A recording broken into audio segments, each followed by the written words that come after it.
और आगे देखें कि इन्होंने एक सरकारी जगह में एक कमरा बनाया, उसमें कुछ 4 बच्चे पढ़ाने शुरू किए।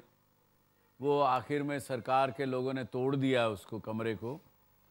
तो इन्होंने एक ये जो खाली प्लॉट देखा, उसमें ये आपने जो पहले उसमें देखा, ये रोज़ सुबह उसमें टेंट लगाते हैं, शाम को उतार लेते हैं। और 460 बच्चे आज के दिन उस स्कूल में पढ़ रहे हैं इनके साथ। है ना ये खुशी की बात?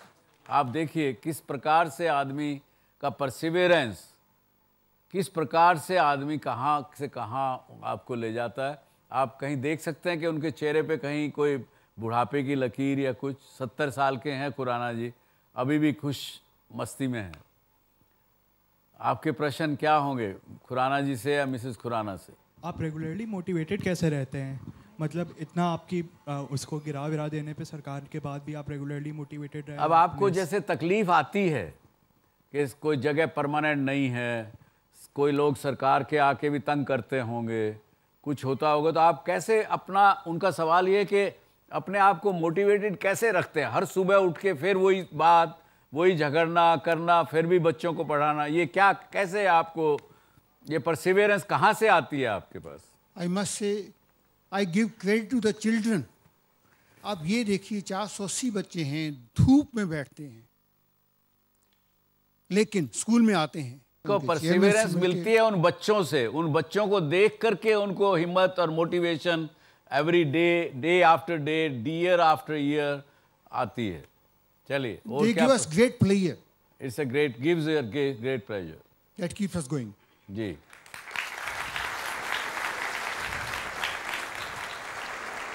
Sir, thank you so much for a big initiative for the students. Sir, my question is that how to manage, कैसे आप मैनेज करते हैं कि आप उनका जो फंड्स है या जो उनकी फीस है वो कैसे आप मैनेज करते हैं? हम लोग दोनों wife and husband, I am from A Sikh family. हमारी संस्था का नाम गुरु नानक सेवा संस्थान है। हमारे में एक होता है dasvandh, means 1/10 of income for charity. हम जब जॉब में थे तो दोनों वाइफ हस्बैंड जैसे ही तनख्वाह मिलती थी उसमें से वो हिस्सा निकाल के रख देते।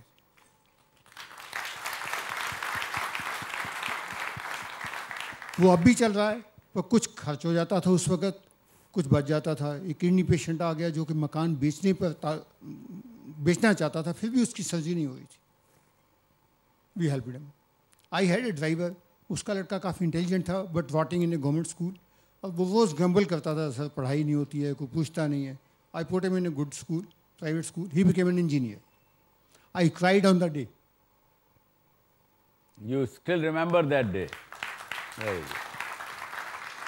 तो ये सब चीज़ें मोटिवेट करती हैं उनको, और 10वां हिस्सा अपनी कमाई का देना, समाज को देना, और फिर उसके बाद और लोग सामने आ जाते हैं। Yes. कभी आपके मन में कोई ऐसा दिन आया किसी दिन के यार छोड़ो, बहुत हो गया? No, never. Rather, my vision is to have a regular good school by 2020. Very good. That is my aim, that is my vision.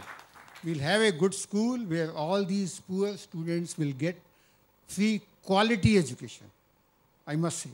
एक बच्चे को हमने अभी रोटरी पब्लिक स्कूल में 10th में, तो मैं आपको ये कहता हूँ कि आज अगर ये शो मेरा कोई भी हरियाणा के सरकारी अफसर, कोई पॉलिटिकल लीडर, इवन अगर मुख्यमंत्री जी सुन रहे हों, तो प्लीज़ इनकी मदद करिए, खुराना जी की, इनको जगह दीजिए गुड़गांव में ताकि ये स्कूल बना सकें और 2020 से पहले इनका स्कूल चालू हो सके। और मैं आपको वायदा करता हूं, अगर आप वो सब करते हैं तो हम भी आपकी मदद करेंगे जितनी हो सके।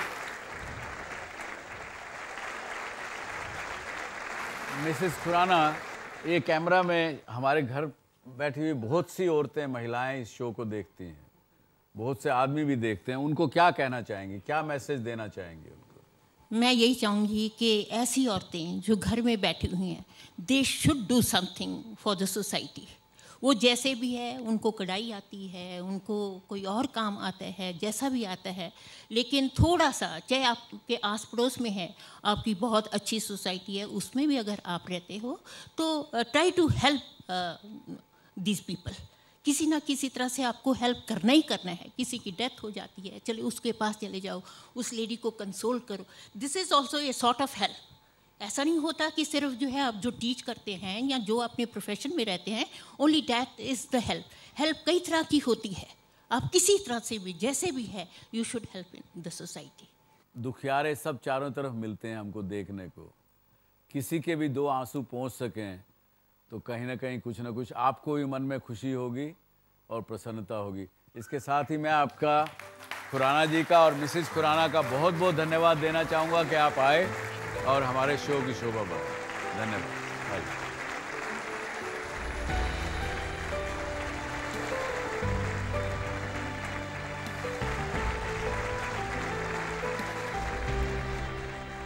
बहुत सी कहानियाँ परसिवरेंस की हमने सुनी है। जब एक स्वामी विवेकानंद ने अपनी किताब में लिखा कि वो जंगल में से पास होके जा रहे थे तो उन्होंने देखा एक योगी अपना ध्यान में बैठा हुआ मेडिटेशन कर रहा था और आसपास के कीड़ी मकोड़ों ने वहाँ पे लाके उस आदमी के चारों तरफ एक प्रकार का एक मिट्टी और सब कुछ लगा के घोंसला तक बना दिया था। इतने सालों से वो तपस्या कर रहा था। तो उसने स्वामी विवेकानंद जाते हुए उनसे पूछा कि भाई आप कहाँ जा रहे हो? उन्होंने ऐसे ही मुंह से निकला कि मैं भगवान से मिलने जा रहा हूँ। तो ठीक है, अगर मिलोगे तो उनसे पूछना कि मेरे को निर्वाण कब मिलेगा। ठीक है, पूछूंगा, बताऊंगा वापस आके। आगे गए तो आप जैसा एक युवा अपना खूब मस्ती में गाने वाने गा रहे थे, पेड़ों के ऊपर कूद रहा था, युवा खेल रहा था, कूद रहा था। उसने भी पूछा कि स्वामी जी कहाँ जा रहे हो? अगर भगवान के पास जा रहे हो तो पूछना उससे कि मुझे सच्चाई का ज्ञान कब होगा, ट्रुथ मुझे कब जानने को मिलेगी। तो बोला ठीक है, पूछेंगे। वापसी जब आ रहे थे तो उस युवा लड़के ने फिर पूछा उनसे कि जवाब मिला? उन्होंने कहा हाँ मिला। ये देखो, ये पेड़ जो है ना, इस पे जितने पत्ते हैं, इसमें हजारों लाखों पत्ते हैं, इतने जन्म तुम और लोगे तो तुम्हें निर्वाण मिलेगा, तब तुम्हें सच्चाई पता लगेगी। उसने कहा बस इतने ही पत्ते मिलेंगे तो मिल जाएगी। अरे वाह, खुशी से फिर नाचने लगा। और जब आगे गए, उससे जो ऋषि और जो जिसको कहिए वो बैठा था, उसने पूछा, उन्होंने कहा कि तुम्हें 4 जन्म और लेने पड़ेंगे। तो वो रोने लगे, अरे 4 जन्म और मुझे लेना पड़ेगा? भगवान, मैं तो देखिए कब से बैठा हूँ यहाँ, देखिए इन एंट्स ने मेरे सामने चारों तरफ घोंसला बना दिया है, 4 जन्म कैसे करूँगा? उसको नहीं मिला। उस युवा को उसी वक्त निर्वाण मिल गया। ये परसिवरेंस की ताकत, ये सोच की ताकत। पॉजिटिविटी हो और परसिवरेंस हो तो सोने में सुहागा।